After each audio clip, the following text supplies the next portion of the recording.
Hi there. Good morning, good afternoon, good evening, whatever time it is. As always, happy whatever day it is. This is What's Left. My name's Larry Erickson. I'm your host. And for the next little while, I'm going to be talking about a couple of things that I hope you will find interesting enough to stay with me. If you have any comments or questions or reactions to the show, you can send them to me directly. This is my personal email here, whoviating@aol.com. And if you didn't catch that, you can always go to my website, which is called Lotus Surviving a Dark Time. The URL will be here a couple of times during the show. You can leave a comment there if you'd like, or you can get the email address to email me. Just remember, if you do send me email to request, be sure to include something in the subject line that makes it clear that this is not spam, because like you, I get way too much of it, and be a little patient about getting an answer. All right, so with that, let's get to it. And actually, I'm going to be talking about a few things, and it's quite possibly none of the things that you thought I might be talking about, but things that I think are worthy of attention. For example, the first thing right off the top is I'm not going to spend any time telling you just how bad is the so-called American Health Care Act, the ACHA, recently passed by the misobiosers, which is a word I think I just made up, but the haters of life in the House of Representatives. Because if you're the kind of person who's interested in watching and has been watching the show, you've already heard plenty about how bad this legislation is, how it would increase the number of uninsured, how it would undermine Medicaid, how it would protect people with pre-existing conditions by allowing insurance companies to price them out of the market, and a whole lot more.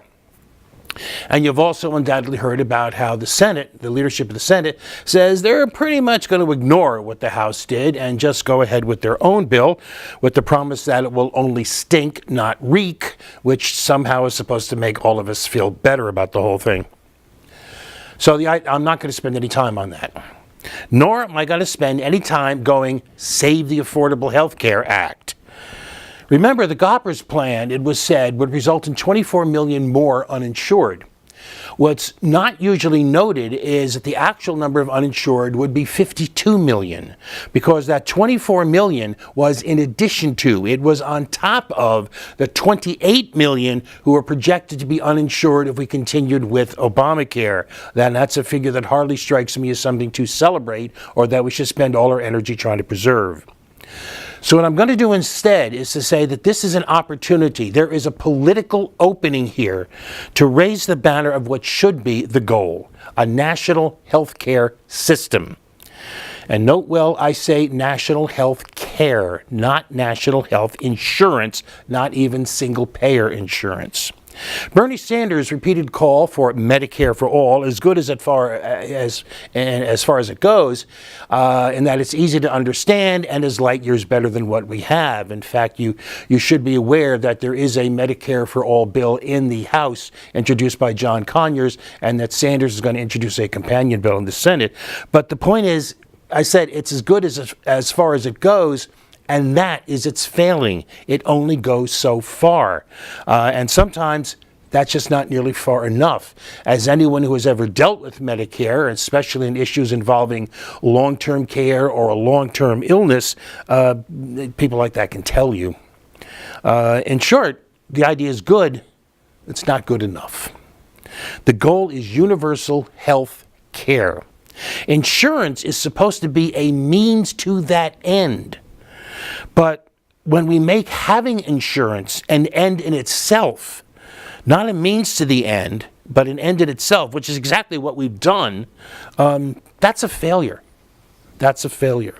So any program built around insurance, even universal insurance, is not good enough and will inevitably fall short of the goal of everyone, regardless of means or condition, having access to adequate, affordable health care. And by the way here, insertion, I'm not even going to play the game, the verbal game, the Goppers verbal game about, well, sure, you have access to health care, footnote, if you can afford it. I do not have access to a door if it is locked. In the same way, I do not have access to health care if I can't afford it. But in fact, the heck with even that. The heck with all the talk about affordable health care. I don't want affordable health care. I want taxpayer-supported, government-funded health care.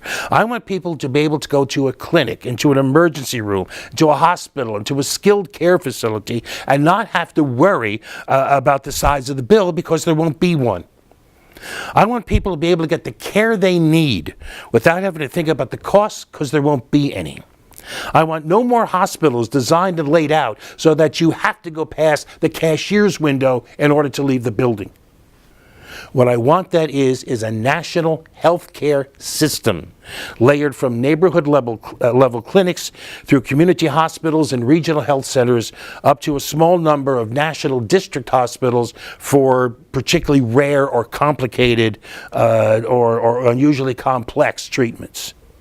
The workers in those facilities are federal employees.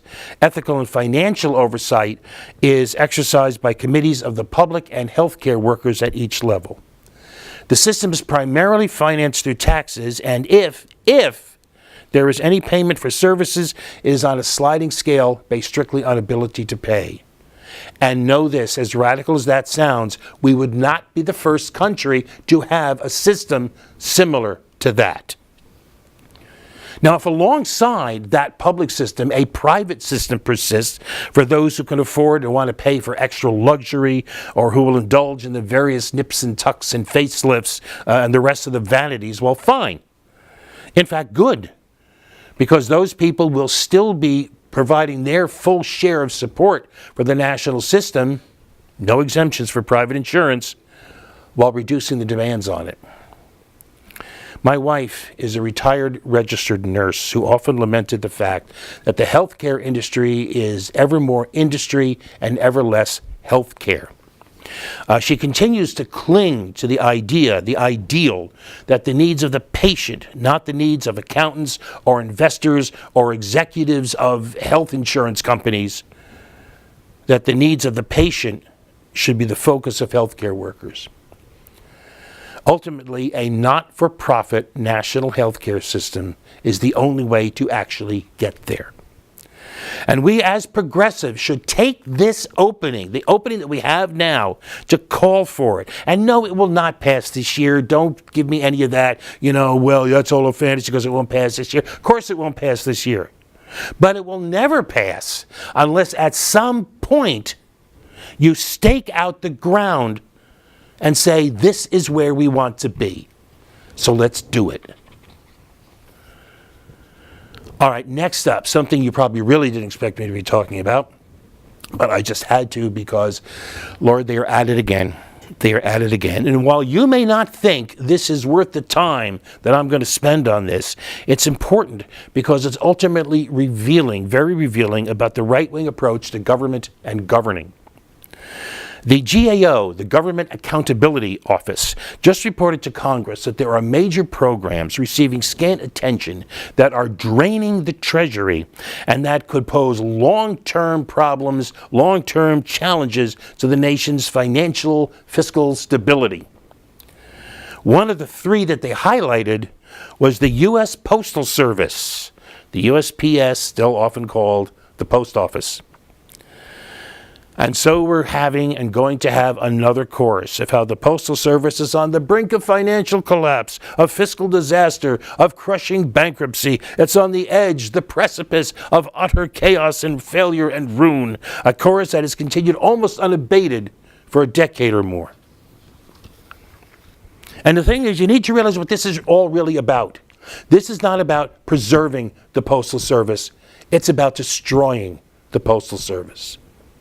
Because what's bizarre about this, right off the top, is while the USPS is a quasi-governmental agency, and yes, it has been running significant deficits for the last decade, it is not draining the Treasury and poses no challenge to the nation's fiscal stability, because the USPS does not get one penny from the federal government. Not one. It is entirely self-funded through the sale of postage and other services.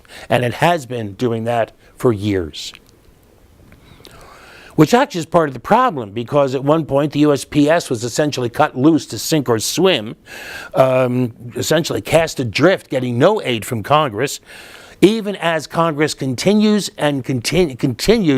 to have a major say in the running of the agency. What's Congress done with that authority? Well, for one thing, it banned the Postal Service from raising the cost of postage beyond the rate of inflation. Now, why is that a problem? Well, because in basic capitalist economics, a business has essentially two ways to increase revenue: increase the amount of business you do, or raise the unit price of each item in that business. The idea is that a business will keep tweaking those two, price per unit versus number of units, to find the balance that will maximize their profit. But the Postal Service, by law, cannot use one of those options, which means the only way it can increase its real revenue and therefore improve and increase service is to expand or increase its volume of business.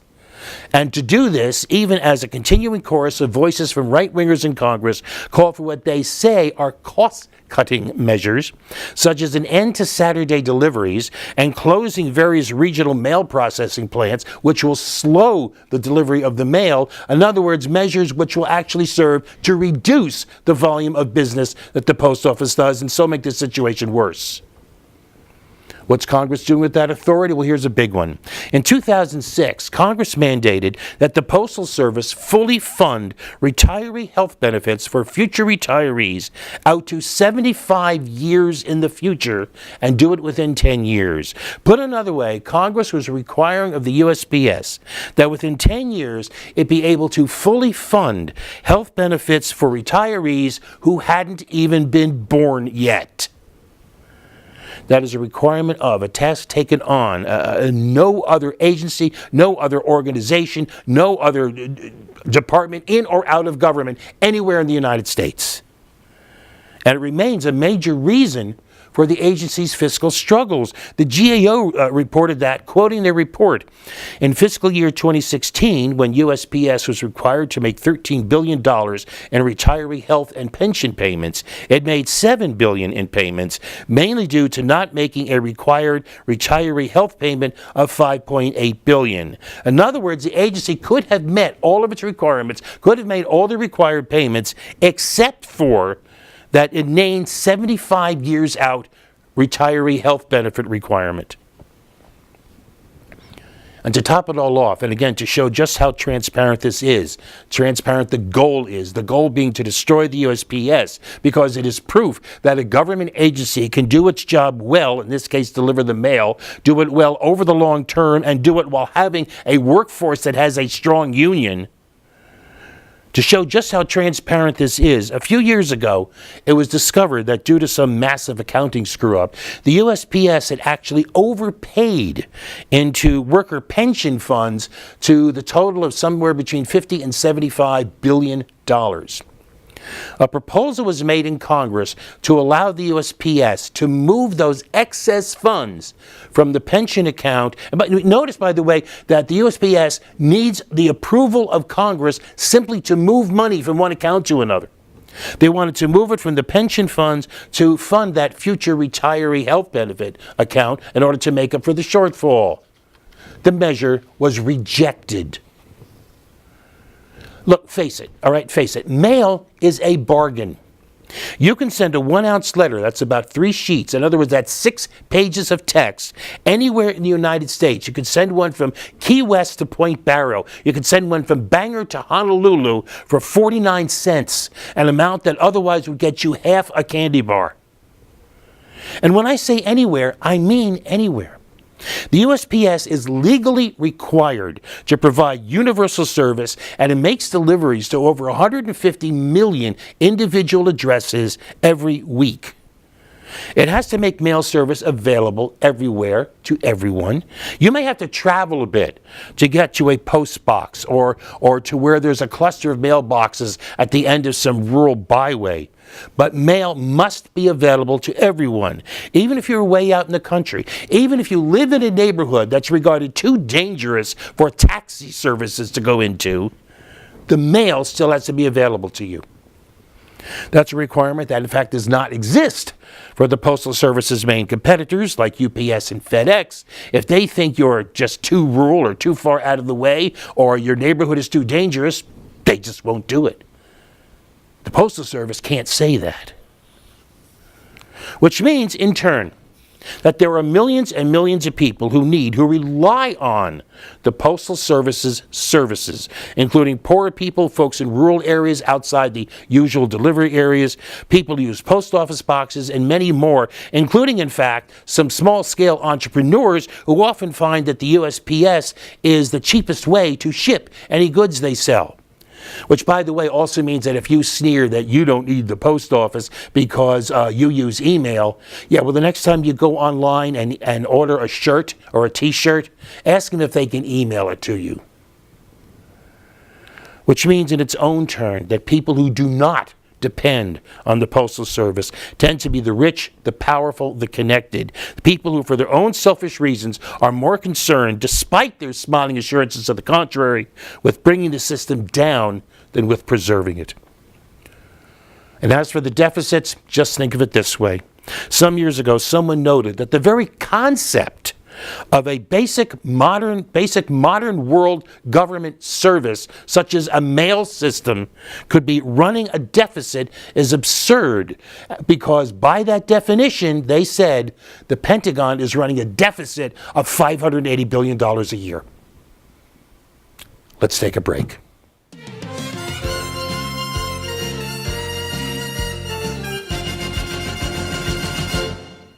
And we are back. All right, now, last week I celebrated the massive turnout at the People's Climate Marches, which is plural because there were hundreds of them around the U.S. and the world. Altogether, something over 250,000 people took place in the United States. So I wanted to follow up on that with some related news. One that you have by now, I'm quite sure, heard about how the White House is hiding away information about climate change, including taking down some EPA websites that had some scientific data and details about it. Agency mouthpiece J.P. Frere justified the move, saying, and this is a quote, "We can't have information which contradicts the actions we have taken in the last 2 months." Which seems to me amounts to an admission that the actions they have taken in the last 2 months contradict the scientific evidence involved, but frankly, they don't have enough self-awareness to recognize that. Frere also said the removal of the scientific data was to, quote, "make room to reflect the views of the leadership of the agency." And I thought that was funny because I didn't realize the internet was running out of space. But what makes the news particularly disturbing is that it comes against the background of an ever higher mountain of evidence about global warming, climate change. For one thing, a new scientific study from the Intergovernmental Panel on Climate Change says that global temperatures could exceed 1.5 degrees Celsius above their pre-industrial levels within the next 8 years. The study focuses on a natural planetary system known as the Interdecadal Pacific Oscillation, or IPO. It's an alternating pattern of ocean temperatures and ocean movements that shifts periodically between warm and cool phases, helping to direct temperatures and affect weather around the world. It's similar to the more familiar El Niño-La Niña pattern, except that this pattern can run over a period of decades, or a decade or more, I should say. For most of the 2000s, the IPO has been in a negative or a cooling phase, and scientists think that that effect helped to offset the effect of human-caused global warming. In other words, it has kept the climate cooler than it otherwise would have been. Many scientists now believe the IPO is transitioning into a positive or warming phase, which would actually amplify rather than offset the effect, again, of human-caused global warming. And that could mean that the Earth could hit the 1.5 degree threshold as early as 2025, 5 years sooner than current projections. Now, 5 years may not seem like an awfully long time, but what it means is that you have 5 years less in which to act. The figure of 1.5 degrees is not important in and of itself. It's no inherently more significant than 1.4 degrees or 1.6 degrees or whatever, but it is a marker. It's a milepost, which takes its particular significance from the fact that the Paris Climate Accords are geared around keeping global warming to no more than 1.5 degrees Celsius, if only to provide a buffer against the previous standard of 2 degrees Celsius being the line that you absolutely did not want to cross. That buffer, though, may be hard to maintain, considering that a long-feared natural feedback loop that affects global warming may actually now be emerging. A new paper published in the Proceedings of the National Academy of Sciences is reporting an increasing volume of carbon dioxide entering the air from thawing permafrost in the Alaskan tundra. Because Alaska is warming, which is undoubted, the permafrost is thawing earlier and deeper in spring and summer and refreezing less and later in fall and winter. That allows more time for decomposing plant material to release the carbon dioxide. Since 1975, there has been a 73% increase in the amount of carbon lost from the Alaskan tundra in the months of October through December. The thing is that extra release of carbon dioxide means more warming, which means more thawing, which means more carbon release, which means more warming, and around you go. There had been a hope that the greening of Alaska, because the warming also means a longer growing season, would actually allow the area to be a carbon sink. Because growing plants, of course, suck up carbon dioxide. But this latest study, these latest results indicate that the loss from the thawing permafrost is simply outweighing the gain from the greening. But still, there is hope. Because it is possible, and not possible in the hypothetical sense of possible, but in the sense of, yes, it can be done, possible, to move the U.S. to an economy entirely powered by renewable sources by 2050, and yes, that includes both heating and transportation. In 2014, an organization called the Solutions Project developed state-by-state proposals for accomplishing that end for the U.S., to turn the U.S. to all renewables, and varying with each state by what mix of renewables would be the most effective in that state. And it's not even just the U.S. It is technologically feasible to accomplish that for the entire world. A 2015 Greenpeace study done in conjunction with the German Aerospace Center found that, in the words of the study, and this is a quote, there are no major economic or technical barriers to moving towards 100% renewable energy by 2050. The study also found that the world could be on 85% renewable energy within 15 years. Now, the investment in doing this would be substantial, on the order of $1 trillion a year, but that might not be as much as it first sounds when you consider that in 2015, the U.S. gross domestic product, the GDP, was $18 trillion, and the world product was over $74 trillion. Even better, the same Greenpeace study estimates that the cost would actually be covered by the slightly over $1 trillion in savings from reduced fuel costs. What's more, such a project would create 20 million new jobs over the next 15 years and provide energy access to the 1/3 of the human population which now lacks it. So yes, it is possible. And in fact, according to a group called Go 100%, 12 countries, 70 cities, 62 regions or states, including major countries such as Denmark and Germany, have pledged to go 100% renewable by 2050. And even as TheRump considers dropping out of the Paris Agreement, which technically he can't do until November 2019, but he can just refuse to do anything to implement it, even as he considers dropping out of it, the United States is already halfway to meeting its commitment under that agreement to reduce its greenhouse gas emissions by 26 to 28% below 2005 levels by 2025. The fact is, the only thing lacking for such a transition is the political will. There's a couple of people in Congress trying to find that will. On April 27th, 2 days before the People's Climate Marches, Senators Jeff Merkley, Bernie Sanders, Ed Markey, and Cory Booker introduced the 100 by 50 Act, laying out a plan to move the U.S. to all renewable energy by 2050.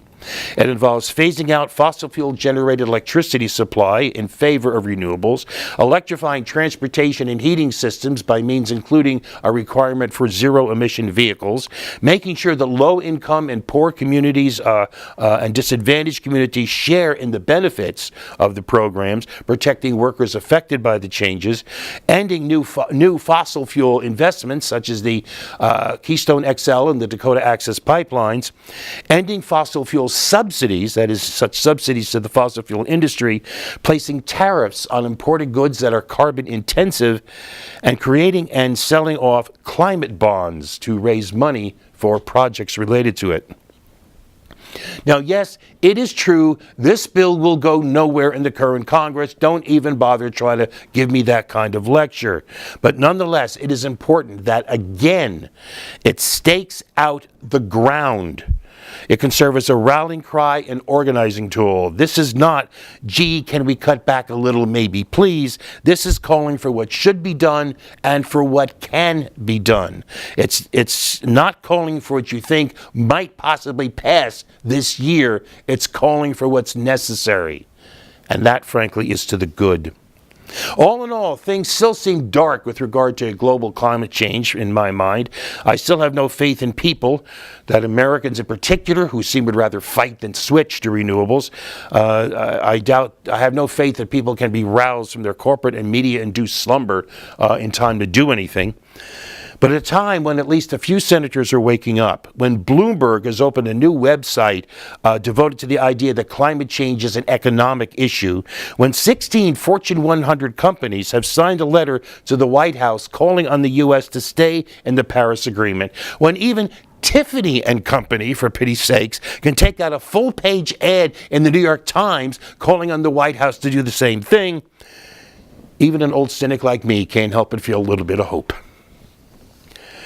All right, last for this week. This is For the Record, and this is where we cover a few things very quickly just to make sure that they do get mentioned. So, For the Record, on May 10th, Vermont lawmakers approved a measure to legalize the recreational use of marijuana. The government hasn't said if he will sign it, though he has said he is favorably disposed toward it. If enacted, Vermont would become the 9th state to legalize recreational marijuana and the first to do it through the legislature rather than through a ballot initiative. Right, For the Record, 6 states, Alabama, Florida, Louisiana, Mississippi, South Carolina, and Texas, mark a public holiday called Confederate Memorial Day, or in Texas, Confederate Heroes Day, to memorialize the soldiers who died in open rebellion against the United States and in support of slavery. For the record, in a demonstration that the American public is not as dumb as it's sometimes portrayed or as hopeless as I sometimes fear, when the latest Quinnipiac University national poll asked voters, what's the first word that comes to your mind when you think of Donald Trump? The top 3 answers in increasing order were number 3, liar, number 2, incompetent, and number 1, idiot. Finally, for the record, some good news coming up at the end of the week. Wednesday, May 17th, Chelsea Manning is being released from prison. That's it for this week. So we'll get to more stuff, more good stuff, more bad stuff next week. In the meantime, I'm going to get out of here. You have the best week you possibly can. As always, peace.